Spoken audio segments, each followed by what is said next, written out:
Assalamualaikum warahmatullahi wabarakatuh. Perkenalkan, nama saya Dwina Puspitasari Berusinulingga.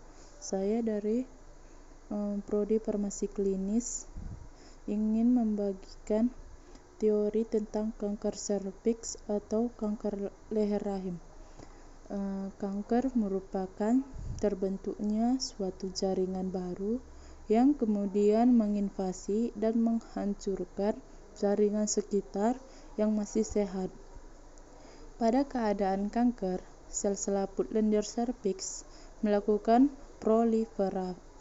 proliferasi atau membelah dan tumbuh, yang diawali dengan membentuk susunan sel seperti kelenjar dengan permukaan seperti karet busa atau spongiform yang kaya dengan pembuluh darah. Adapun definisi kanker serviks adalah biasa dikenal dengan kanker leher rahim yang terjadi pada daerah leher rahim, yaitu daerah pada organ reproduksi wanita yang merupakan pintu masuk ke arah rahim. Letaknya antara rahim atau uterus dengan liang senggama wanita atau vagina. Serviks terletak pada bagian posisi terendah dari rahim wanita. Sebagian besar rahim terletak di punggul atau panggul, tetapi bagian dari serviks terletak di vagina, di mana ia akan menghubungkan rahim dengan vagina. Kanker serviks terjadi ketika sel-sel dari leher rahim mengalami pertumbuhan yang mengarah pada pertumbuhan secara tidak normal dan menginvasi jaringan lain atau organ-organ tubuh. Adapun jenis-jenis kanker serviks ada dua jenis, yaitu squamous cell carcinoma, yaitu jenis kanker yang berawal pada dinding bagian luar leher rahim dan mengarah ke vagina. Ini merupakan jenis kanker pada leher rahim yang paling sering terjadi. Yang kedua yaitu adenokarsinoma, yaitu kanker yang berawal pada sel glandular terdapat pada dinding kanal serviks. Adapun etiologi dari kanker serviks yaitu disebabkan oleh human papillovirus atau HPV tipe 16 dan 18. Penelitian menunjukkan bahwa 10-30% wanita pada usia 30-an yang seksually aktif pernah menderita infeksi HPV, termasuk infeksi pada daerah vulva. Presentasi ini semakin meningkat bila wanita tersebut memiliki banyak pasangan seksual. Pada sebagian besar kasus, infeksi HPV berlangsung tanpa gejala dan bersifat menetap di dalam tubuh wanita. Penyebab kanker leher rahim ini menghasilkan dua jenis protein, yaitu E6 dan E7. Kedua protein ini berbahaya karena bisa menonaktifkan gen-gen tertentu dalam tubuh wanita yang berperan dalam menghentikan perkembangan. Kedua protein ini juga memicu pertumbuhan sel-sel dinding rahim secara agresif. Pertumbuhan sel yang tidak wajar akhirnya menyebabkan pertumbuhan gen atau disebut juga sebagai mutasi gen. Adapun faktor resikonya yaitu pertama, usia. Perempuan yang rawan mengidap kanker serviks adalah mereka yang berusia antara 35-50 tahun, terutama yang telah aktif secara seksual sebelum usia 16 tahun. Hubungan seksual pada usia terlalu dini bisa meningkatkan resiko terserang kanker leher rahim sebesar 2 kali dibandingkan dengan perempuan yang melakukan hubungan seksual setelah usia 20 tahun. Yang kedua yaitu aktivitas seksual dengan banyak pasangan atau multi partner seks. Semakin banyak berganti-ganti pasangan, maka tertularnya infeksi HPV juga semakin tinggi. Ini disebabkan terpaparnya sel-sel mulut rahim yang mempunyai pH tertentu dengan sperma yang mempunyai pH yang berbeda-beda pada multi partner, sehingga dapat merangsang terjadinya perubahan ke arah displasia. Yang ketiga yaitu wanita merokok.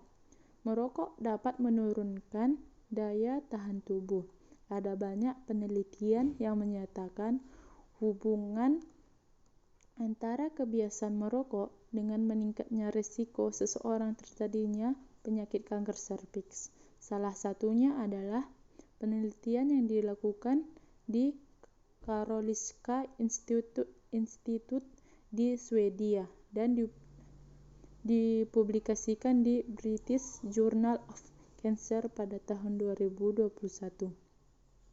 Adapun yang ketiga yaitu hygiene and circumcision, yaitu keputihan yang dibiarkan terus-menerus tanpa diobati, serta penyakit menular seksual atau PMS, yaitu penyakit-penyakit yang ditularkan melalui hubungan seksual antara lain sifilis, gonore, herpes simplex, HIV/AIDS, kutil kelamin, dan dapat meningkatkan risiko terjadinya kanker serviks. Adapun yang kelima yaitu gizi buruk. Para penderita gizi buruk berisiko terkena virus HPV. Seseorang yang melakukan diet ketat dengan disertai rendahnya konsumsi vitamin A, C, dan E setiap hari bisa menyebabkan berkurangnya tingkat kekebalan pada tubuh. Sehingga adapun penularan kanker serviks yaitu melalui virus HPV bisa terjadi melalui hubungan seksual, terutama yang dilakukan dengan berganti-ganti pasangan. Penularan virus ini dapat terjadi baik dengan cara transmisi melalui organ genital ke organ genital maupun secara manual ke genital. Adapun gejalanya itu, pada tahap awal penyakit ini tidak menimbulkan gejala yang mudah diamati.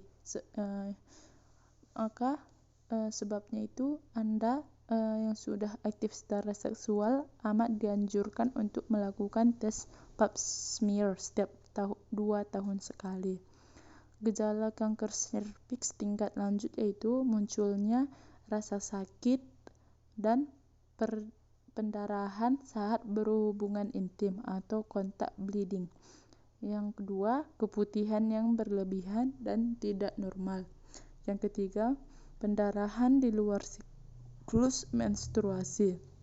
Yang keempat, penurunan berat badan secara drastis. Apabila kanker sudah menyebar ke panggul, maka pasien akan menderita keluhan nyeri punggung, juga hambatan dalam berkemih, serta pembesaran ginjal. Adapun pencegahannya itu tidak berhubungan intim dengan pasangan yang berganti-ganti, rajin melakukan pap smear setiap 2 tahun sekali bagi yang yang sudah aktif secara seksual, dan melakukan vaksinasi HPV bagi yang belum pernah melakukan kontak secara seksual, dan memelihara kesehatan tubuh, salah satunya dengan deteksi dini. Adapun pemberian vaksin yaitu untuk mencegah infeksi oleh HPV onkogenik penyebab kanker. Vaksinasi sebaiknya dilakukan sedini mungkin dan dapat diberikan melalui remaja putri berusia 10 tahun. Pemberian vaksinasi dianjurkan karena seorang perempuan dapat terkena HPV semasa hidupnya. Infeksi HPV terdahulu tidak memberikan kekebalan terhadap infeksi berikutnya. Data menunjukkan saat seorang perempuan bertambah usia, infeksi HPV menetap dan berpotensi memicu lesi prakanker dan dapat menyebabkan kanker. Adapun kesimpulannya adalah berhubungan tidak mengeluhkan gejala apapun, penderita kanker serviks biasanya datang ke rumah sakit ketika penyakit sudah mencapai stadium 3. Masalahnya, kanker serviks yang sudah mencapai stadium 2 sampai stadium 4 telah mengakibatkan kerusakan pada organ-organ tubuh, seperti kandung kemih, ginjal, dan lainnya. Karenanya, operasi pengangkatan rahim secara tidak cukup membuat penderita sembuh seperti sedia kala. Selain operasi, penderita masih harus mendapatkan terapi tambahan seperti radiasi dan kemoterapi. Langkah tersebut sekalipun tidak dapat menjamin 100% penderita mengalami kesembuhan, sehingga perlu dipikirkan lebih lanjut untuk mencegah atau mengobati, di mana prosedur pengangkatan rahim, radiasi, dan kemoterapi juga belum memiliki jaminan kesembuhan. Demikian hasil dari materi saya tentang kanker serviks. Saya akhiri dengan Assalamualaikum warahmatullahi wabarakatuh.